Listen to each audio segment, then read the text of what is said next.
Hello my dear students, welcome again.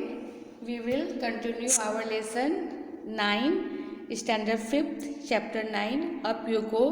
This is part 2, so open the page number 80. अब यहाँ पर part 2 में हम पेज नंबर 80 ओपन करेंगे।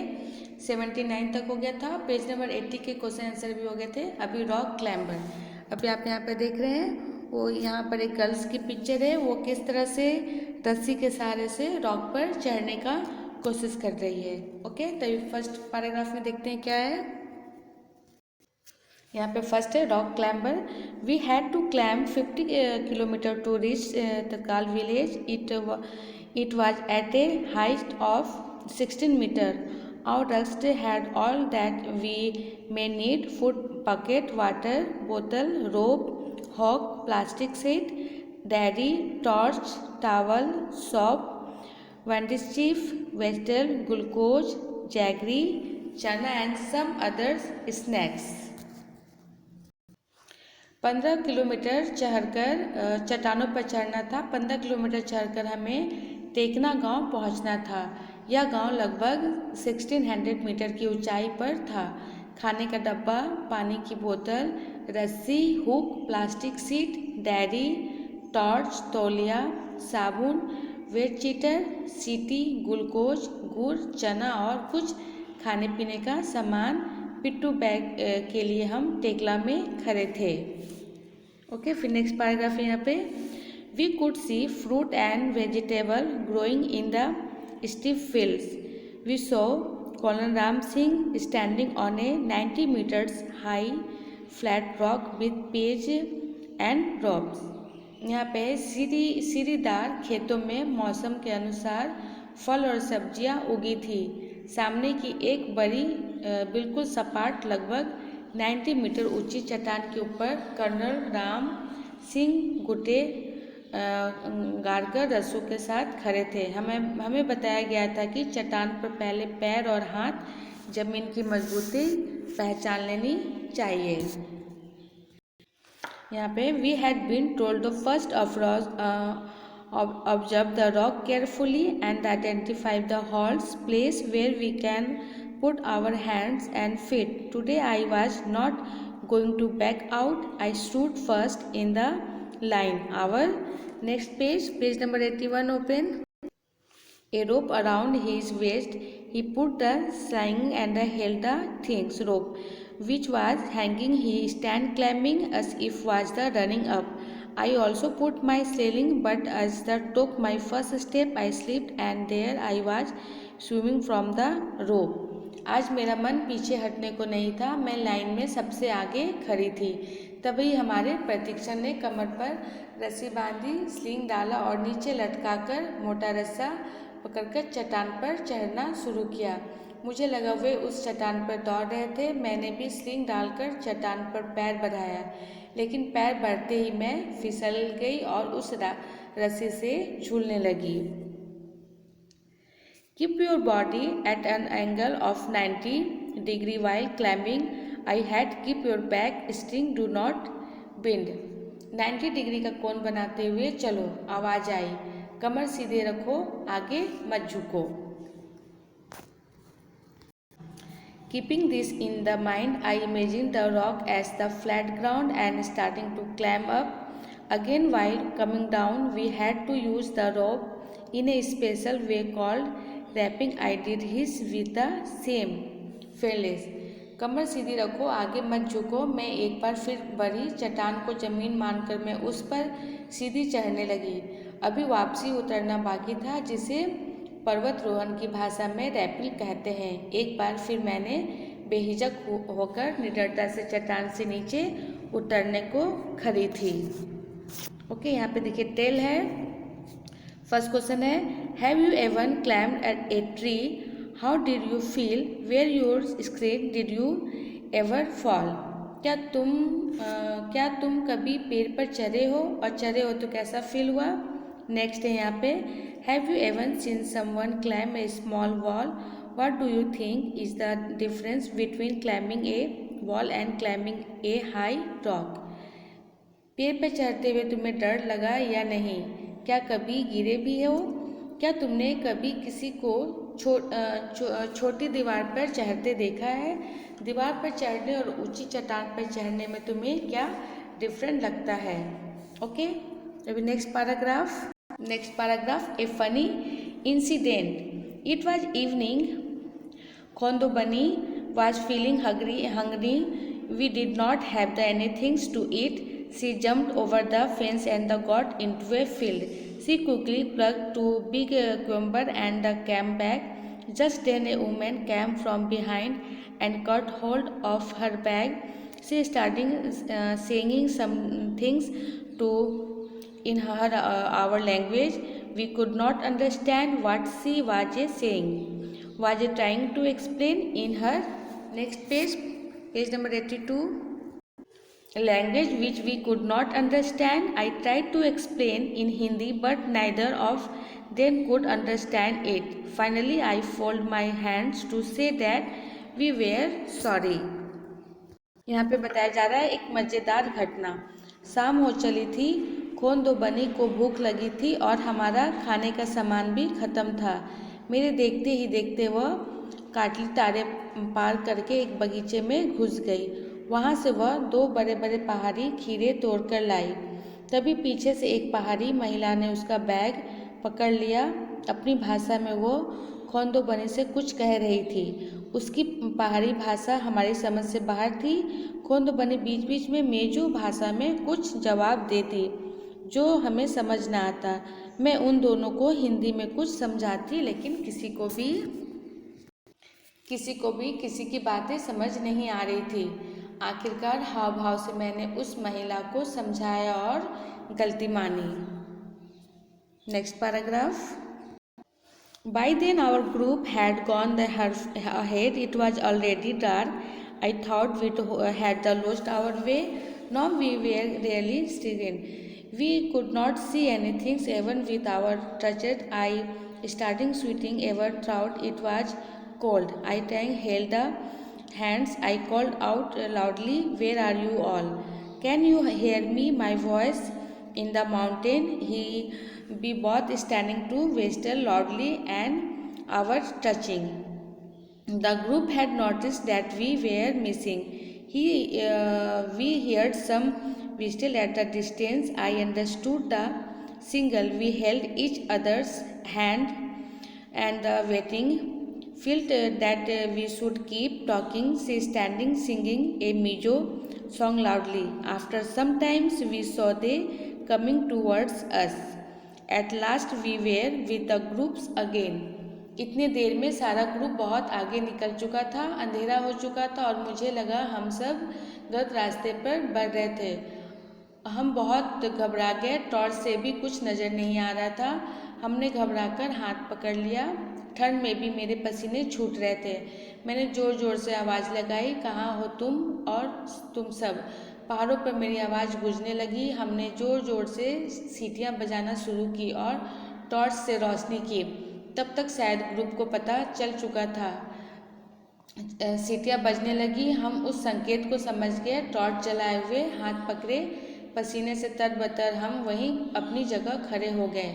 खोंदो बनी को लगा कि हमें कुछ न कुछ बोलते रहना चाहिए। उसने मिजो भाषा में जोर जोर से कोई गीत गाना शुरू कर दिया। थोड़ी ही देर में हमें ग्रुप मिल गया। तब जाकर हमारी जान में जान आई। अब यहाँ पे टेल है, देखिए। फर्स्ट है यहाँ पे, is there any one in your class who language you do not understand or who does not understand yours, what do you do in such a case? क्या तुम्हारी कक्षा में कोई ऐसा बच्चा है जिसे तुम्हारी भाषा समझ नहीं आती या जिसकी भाषा तुम समझ नहीं पाते? ऐसे में तुम लोग क्या करते हो? नेक्स्ट है यहाँ पे, have you ever lost your way, what did you do them? क्या कभी तुम भी रास्ता भूले हो? तब तुमने क्या किया? नेक्स्ट है यहाँ पे, why do you thinks would have a songs loudly? खोंदो बनी ने ऐसी स्थिति में जोर जोर से गीत क्यों गाया होगा? फिर नेक्स्ट है यहाँ पे, have you ever seen someone doing the somethings special to get over their fear, what and when? क्या डर से क्या डर से उबरने के लिए तुमने किसी और को कुछ खास करते हुए देखा है, और देखा है तो क्या और कब? अब करके दिखाना है ट्राई में फर्स्ट में ask your friend for a book without speaking, try to explain somethings to the class in the same way. बिना बात किए अपने दोस्तों से किताब या कुछ चीज़ें मांगो, इसी तरह से कक्षा में बिना बोले अपनी बात समझने की कोशिश करो। अब यहाँ पर है एक स्पेशल गेस्ट, एक खास मुलाकात। After dinner we meet a special guest, पर she had a just been. Page number 83 open. एक खास मुलाकात। रात को खाने के बाद हमें एक खास मेहमान से मिलवाया गया। वे थे विजेंद्र पाल। उन्हें माउंट एवरेस्ट पर चढ़ाई के लिए चुना गया था। वे ब्रिगेडियर ज्ञान सिंह से आशीर्वाद लेने आई थी। उस खुशी के माहौल में सभी गा बजा रहे थे। विजेंद्र भी एक मशहूर पहाड़ी गीत गाते हुए नाचने लगी। बेडू पाको बारामास, काफला पाको चैता मेरी छैला। मैं सोच भी नहीं सकती थी कि यह विजेंद्र एवरेस्ट पर चढ़ने वाली पहली भारतीय महिलाएं बनने का इतिहास रचेगी। अब नेक्स्ट पैराग्राफ देखते हैं। Camp in the snow. Camp in the snow. We were standing at a height of 2134 meters. We were to spend the night where everyone was busy trying to put up the tent. We used to double layer plastic sheet for the tent and for the ground. Their air between the layers do help to keep us warm. We put in the page and began to put up the tent. As we tied it from one side, the wind filled the tent from the one another side. After a lot of plying and turning, we managed to get at the tent up. Then we dunked a tray around the tent. यहाँ पे बताया जा रहा है कि हम सब लगभग 2134 मीटर की ऊंचाइयों पर खड़े थे। हमें रात को यहीं रुकना था। हम अपना टेंट लगाने की कोशिश में लगे थे। टेंट लगाने के लिए हम बिछाने के लिए हमारे पास प्लास्टिक की 2 तह वाली सीट थी, जिसमें हवा रुकी रहती थी और ठंड नहीं आती। हमने खूंटे गाड़े और टेंट बांधने शुरू किए, पर यह क्या, एक तरफ से बांधते तो दूसरी तरफ से उड़ जाता। बड़ी मुश्किल से टेंट लगे। फिर हमने टेंट के चारों तरफ नाली खोदी। अब हम सभी भूख से बेहाल थे। हमने पत्थर से चूल्हा बनाया, लकड़ियाँ इकट्ठे करके चूल्हा जलाया और खाना पकाया। खाना खाकर छिलके और कूड़ा एक पैकेट में इकट्ठा किया और जगह को साफ किया। We were feeling very hungry. We collected some firewood and the stone to the make and cooked some food. After the meal, we collected all the wastage in a bag to clean the campsite. Soon we got into our sleeping bag. I was not sure if I would be unable to sleep in it. Would it be comfortable? Would I not feel cold? But the bags were filled with soft feather which helped in the keeping us warm. We were all very tired, so very soon we fell asleep. सोने के लिए हम sleeping bag में घुस गए। हमारे sleeping bag की तरह से पंख भरे हुए थे, जिनमें से गर्मी रहती थी। मैं सोच रही थी क्या इसमें मैं सो जाऊं, लेकिन हम इतने थके थे कि स्लीपिंग बैग में घुसते ही नींद आ गई। फिर तो बर्फ गिर रही थी। सफ़ेद सफ़ेद रुई के कातरों की तरह थी बर्फ। वह देखते ही मज़ा आ गया। पेड़ पौधे घास पहाड़ सभी कुछ सफ़ेद दिख रहे थे। आज हमें बर्फ़ पर और ऊपर लगभग 2700 मीटर की ऊंचाई पर चढ़ना था।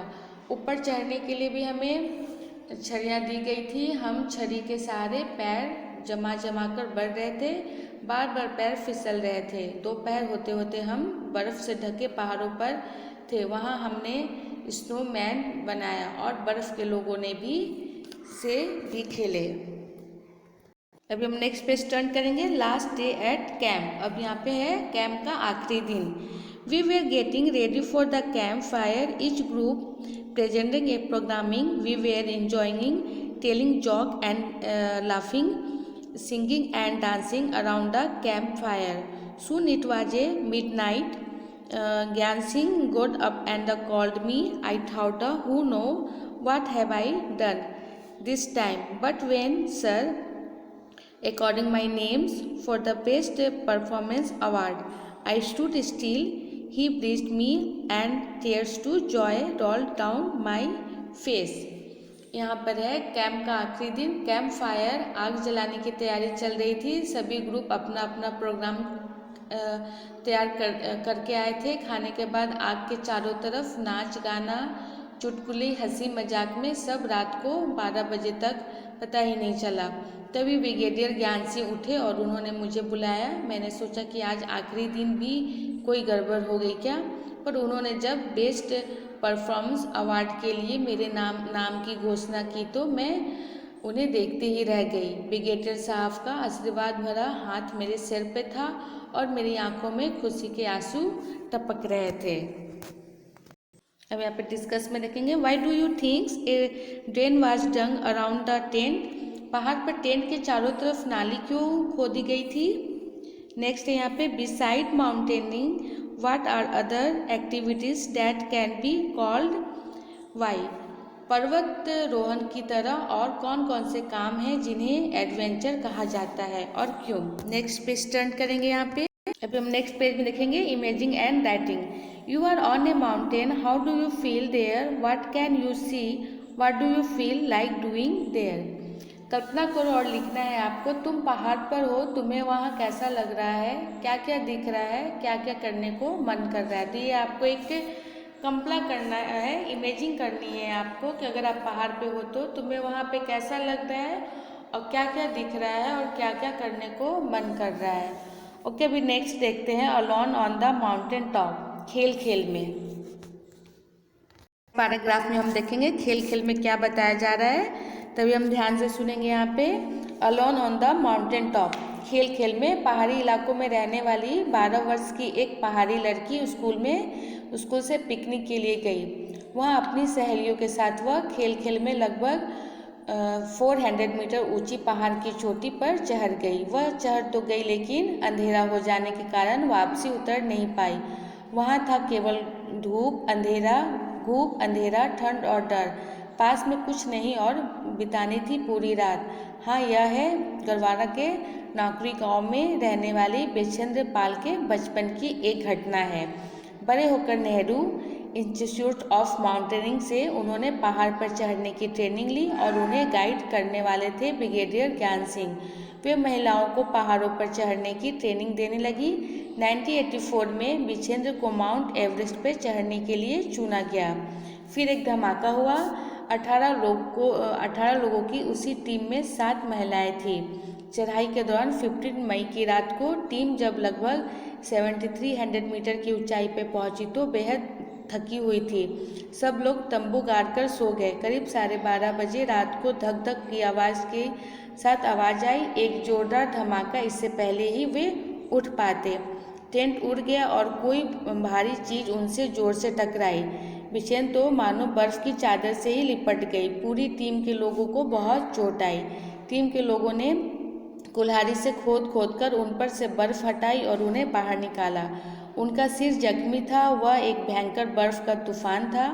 टीम के और लोग नीचे से बेस कैंप में लौट गए, लेकिन बिचेंद्र जैसे तैसे ही फिर ऊपर की तरफ बढ़े।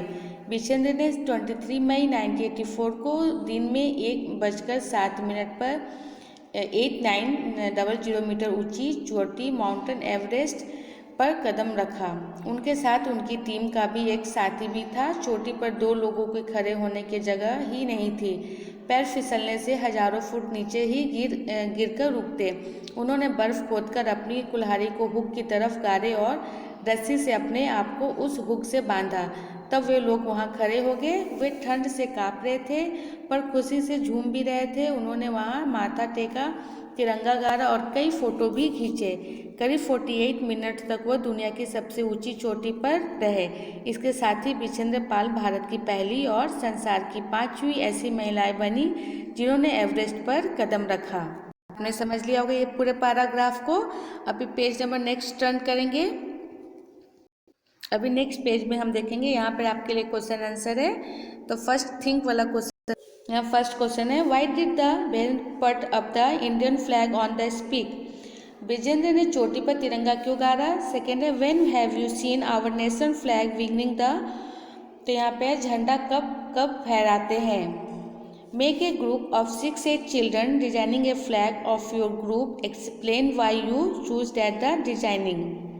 क्या तुमने किसी और देश का झंडा देखा है और कहाँ? अब 6 से 8 बच्चों को समूह में बढ़ जाओ, अपने अपने समूह के लिए झंडे का डिजाइन बनाओ, झंडे का एक डिजाइनिंग तुमने क्यों चुना? अब इसके बाद है व्हाट वी हैड। अब यहाँ पे नेक्स्ट पैराग्राफ है आपका, व्हाट वी हैव लर्न, मतलब हम क्या समझे। फर्स्ट में है यहाँ, explain why it can be adventure and challenging to climb a mountain, how would you prepare if you were to climb a mountain, what would you take with you, that in your words. लोग adventure के लिए क्यों जाते हैं, कोई दो आपको example देकर समझाना है कि पहाड़ पर चढ़ना एक चुनौती भरा एडवेंचर क्यों कहा जाता है। तुम पहाड़ पर चढ़ने जाते हो तो क्या तैयारी करोगे और अपने साथ क्या क्या ले जाते हो, अपने शब्दों में आपको ये लिखना है। ओके, आपको ट्राई करनी है नोटबुक में लिखने की। अब आप यहाँ पर ये चैप्टर मैं समाप्त करती हूँ, 9 चैप्टर। अब हम नेक्स्ट सॉल्यूशन वीडियो में आपसे मिलेंगे। Okay, thank you, take care.